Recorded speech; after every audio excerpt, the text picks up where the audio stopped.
2026年6月嘅香港銅鑼灣，深夜嘅首映禮工地氈仲留住香檳同閃光燈嘅餘溫。港媒嘅鏡頭入面捉到咗一張令成個圈嘅人都呆咗嘅畫面。75歲嘅劉鑾雄着住定制西裝，腳步比前幾年企得穩咗好多。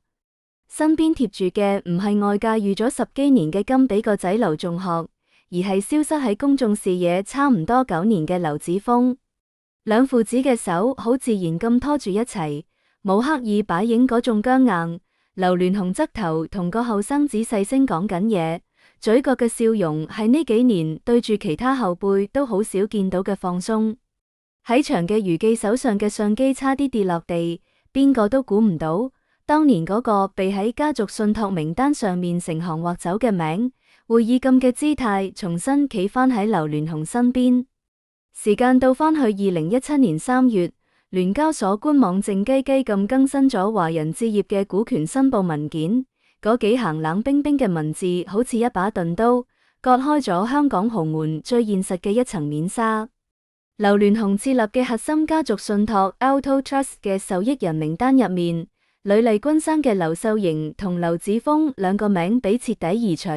取代嘅係甘比鄭海允同佢嘅兩個仔女劉秀華、劉仲學。呢份文件冇多餘嘅解釋，冇對外發佈嘅聲明，但喺香港財經圈同豪門圈層入面炸出咗唔細嘅漣漪，所有人都睇得明，呢個係劉鑾雄用最正式嘅資本手續，將同呂麗君一房嘅經濟界線畫得清清楚楚。兩個細路直接被踢出咗千億身家嘅核心繼承序列。嗰一年，劉子峰先得7歲。佢嘅人生裂痕其實3年前就已經撕開咗。2014年，劉鑾雄直接喺香港7家主流報紙同時刊登聲明，白紙黑字寫得毫無轉圜餘地，明確表示同呂麗君早就結束咗關係，自己只會承擔2名仔女嘅生活同教育開支，同呂麗君本人再冇任何經濟往來。呢份聲明等於喺全香港面前，將兩個人之間最後一點體面嘅門，松門框上面拆落嚟掟落街。由嗰日開始，劉子峰幾乎再冇喺公開場合見過老豆。港媒嘅鏡頭間中影到佢被工人姐姐拖住由學校行出嚟，面對鏡頭嘅時候，眼神總係下意識閃避，身邊永遠淨係司機同傭人，連一齊打鬧嘅同齡玩伴都好少。2018年嘅分產風波更加將呢對姐弟嘅處境推到最邊緣，唔單止信託受益權被徹底剝奪，連佢哋長年住嘅半山寓所產權都早已登記喺甘比名下。外界嘅議論好似潮水咁湧過嚟，有人話呢兩個細路往後只能夠靠老豆俾嘅少少生活費度日，千億身家半毫都沾唔到。有人肯定佢哋遲早會好似好多被邊緣化嘅豪門子弟咁，要麼叛逆闖禍，要麼自暴自棄，喺紙醉金迷入面將日子過垮。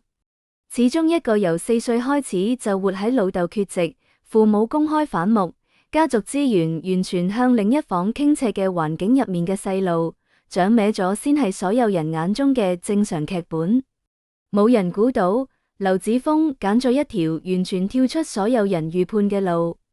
佢就讀嘅漢基國際學校，係香港最頂尖嘅貴族名校，年度基本學費就高達33萬港紙，加埋建校費、活動雜費，一年嘅開銷接近40萬港紙，整體錄取率唔到10%，入到嘅全部都係香港頂級圈層入面合尖揀出嚟嘅細路。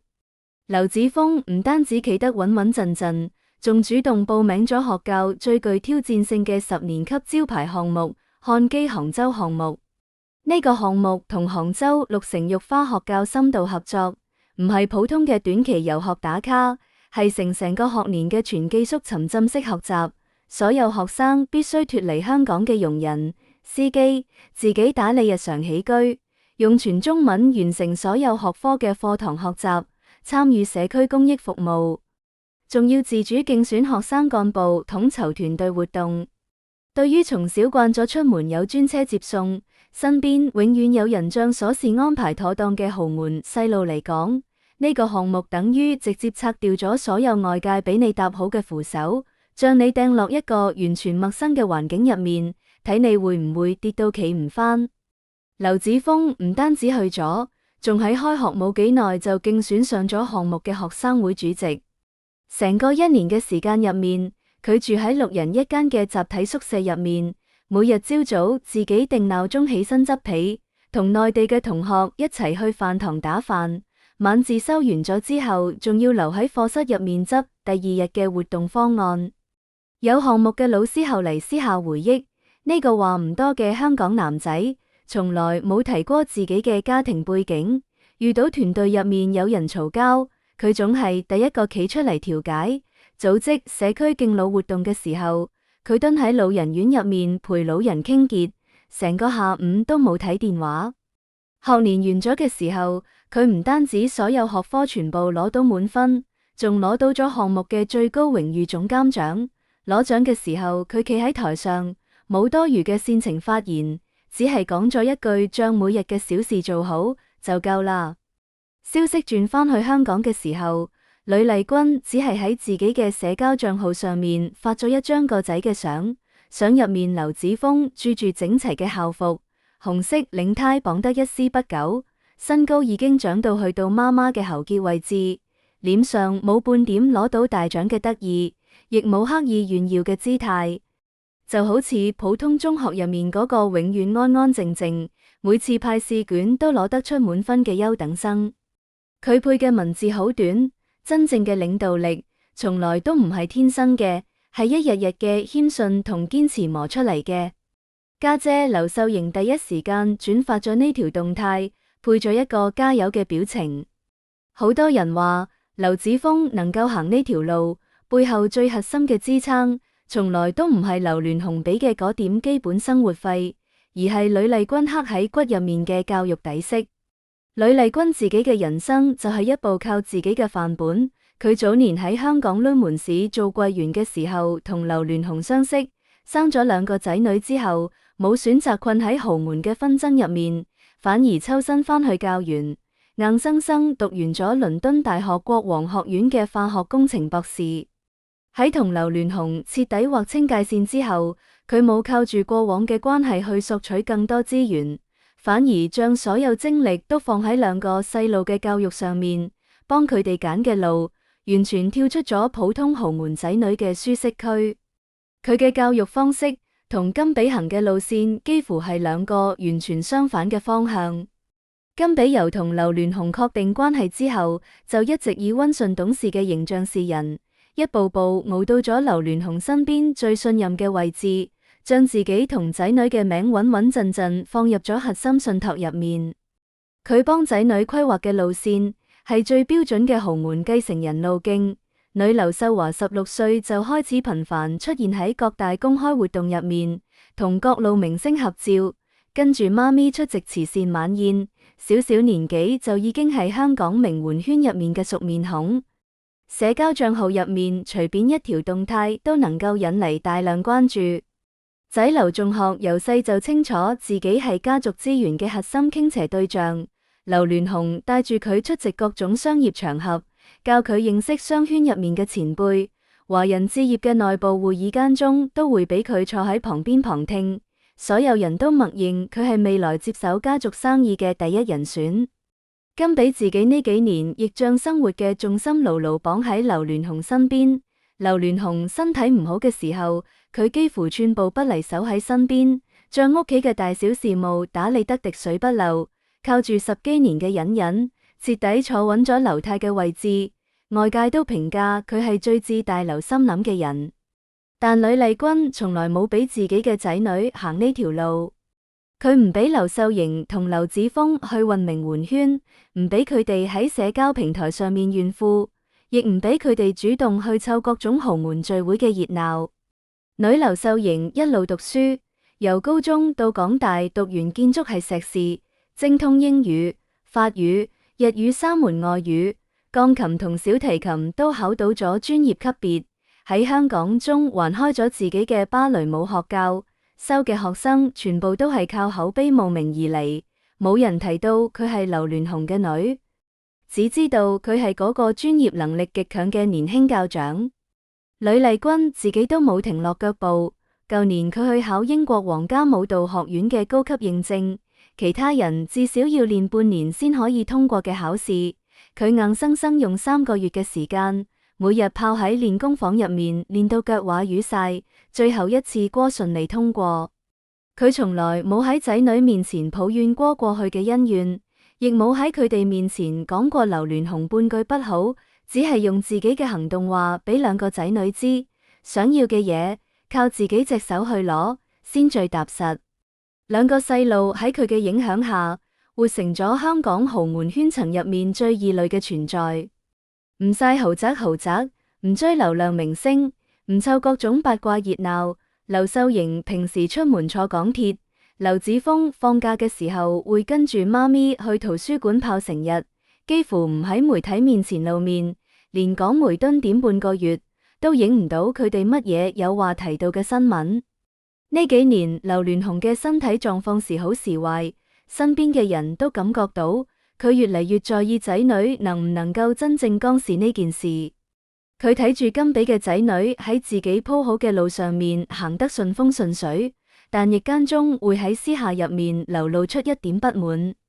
劉秀華出席活動嘅時候，間中會喺細節上面出錯，需要身邊嘅助理不停提醒。劉仲學跟住佢參加小型商業會議嘅時候，遇到突發問題會下意識望住老豆，冇自己獨立解決問題嘅魄力。呢啲小細節，劉鑾雄都睇喺眼入面。佢活咗大半世，白手興家闖過香港樓市嘅大風大浪，見過太多靠住父輩資源躺平嘅豪門子弟，最後將身家敗得一乾二淨。佢心入面邊個都清楚，直接遞到手上嘅資源，遠唔及自己長出嚟嘅能力牢靠。呢幾年佢唔係完全冇關注過呂麗君嘅2個仔女。佢通過學教嘅老師了解到劉子峰喺杭州項目嘅表現，睇到佢攞到全科滿分嘅成績表，亦睇到劉秀瑩開芭蕾舞學教嘅時候，自己跑工商流程，自己排課程表，將學教運營得井井有條。佢心入面嗰度隔咗9年嘅牆，慢慢就鬆動咗。2026年6月嗰場電影首映禮，係佢主動提出要劉子峰陪自己出席嘅。出門嘅時候，佢下意識拖住咗個仔嘅手，嗰一刻佢先發現，當年嗰個躲喺工人姐姐身後眼神閃避嘅小男仔，已經長到高過佢啦。消息傳出嚟之後，成個香港圈層都喺度討論，係咪劉子峰要重新返去家族信託嘅名單入面啊？但好少人留意到，劉子峰由首映禮現場離開之後，直接返咗學教準備期末嘅項目答辯，冇接受任何媒體嘅訪問，冇發任何通稿炒作自己同老豆嘅關係。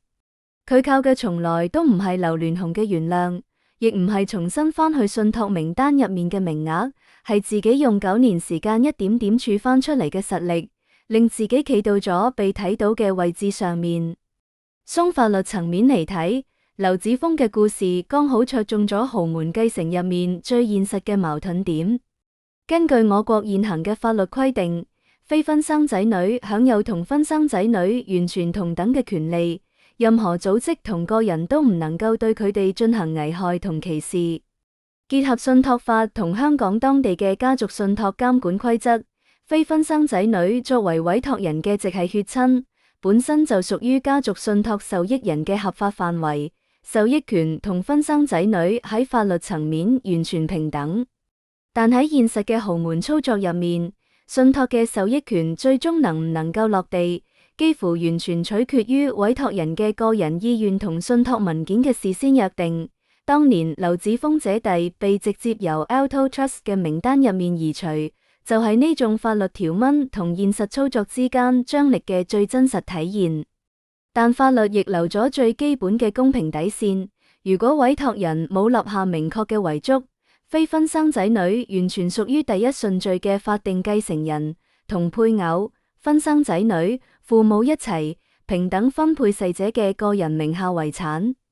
即係話，就算劉子峰從來都冇被重新加返去家族信託，佢呢幾年靠自己儲翻嘅學歷、能力、口碑，已經令佢擁有咗爭奪屬於自己嗰份權益嘅底氣，而唔係好似9年前咁，只能夠被動接受其他人俾嘅安排。而家香港嘅豪門圈入面，大家成日都喺度對比兩條完全唔同嘅路。甘比用10幾年嘅隱忍熬到咗劉太嘅位置，幫仔女鋪好咗所有嘅路，令佢哋一出世就企喺其他人一世都到唔到嘅終點線。呂麗君帶住仔女徹底跳出咗原來嘅豪門體系，唔去爭信託入面嘅固定份額，唔去靠老豆嘅姓氏刷存在感，將2個仔女養成咗完全獨立嘅個體。冇邊個嘅選擇絕對正確，但劉子峰用一張全科滿分嘅成績表，用成個1年喺杭州集體宿舍入面練出嚟嘅領導力，用9年不聲不響嘅沉澱，俾所有人展示咗另一種可能性。佢嘅逆襲從來都唔係乜嘢重新奪回1000億身家嘅爽文劇本。16歲嘅後生仔喺被踢出賽道之後，冇怨天尤人，冇自暴自棄，冇靠住賣慘去博取外界嘅同情，亦冇轉入豪門嘅紛爭入面去爭搶其他人手上嘅嘢，而係將自己活成咗邊個都搶唔走嘅樣。劉鑾雄而家願意拖住佢隻手出現喺公開場合，唔係因為佢突然間心軟，而係因為呢個後生仔已經用實力證明佢值得企喺度。呢個世界上面最硬嘅底氣，從來都唔係寫喺信託文件入面嘅名，唔係父輩俾你鋪好嘅路，係你刻喺自己身上嘅能力，係你就算被施完全陌生嘅環境入面，都能夠靠自己隻腳企穩嘅本事。劉子峰用9年嘅時間話俾所有人知，就算你一開始就被踢出咗賽道，你都能夠靠自己嘅努力，重新幫自己跑出一條路嚟。好啦，以上係本期嘅內容。如果你鍾意我哋嘅節目，歡迎訂閱、點讚、轉發，多謝大家嘅支持。